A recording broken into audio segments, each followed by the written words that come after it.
ত্রয়োদশ জাতীয় সংসদ নির্বাচন ঘিরে প্রথম ধাপে ১২৫ আসনে দলের প্রাথমিক মনোনয়নপ্রাপ্ত প্রার্থীদের নাম ঘোষণা করেছে জাতীয় নাগরিক পার্টি এনসিপি। ১০ ডিসেম্বর বেলা ১১টার দিকে এনসিপির সদস্য সচিব আখতার হোসেন এসব আসনে মনোনীত প্রার্থীদের নাম ঘোষণা করেন।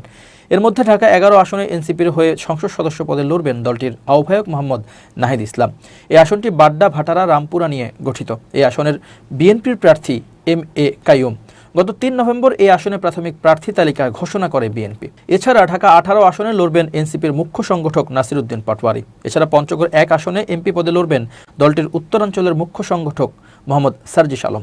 এদিকে কুমিল্লা ৪ আসনে লড়বেন জাতীয় নাগরিক পার্টির দক্ষিণাঞ্চলের মুখ্য সংগঠক হাসনাত আবদুল্লাহ। পাশাপাশি রংপুর ৪ আসনে সংসদ সদস্য পদে প্রতিদ্বন্দ্বিতা করবেন এনসিপির সদস্য সচিব আখতার হোসেন। এছাড়াও ঢাকা ৯ আসনে ডক্টর তাসনিম জারা ও ঢাকা ১৮ আসনে নাসির উদ্দিন পাটোয়ারি এনসিপির হয়ে এমপি পদে লড়বেন।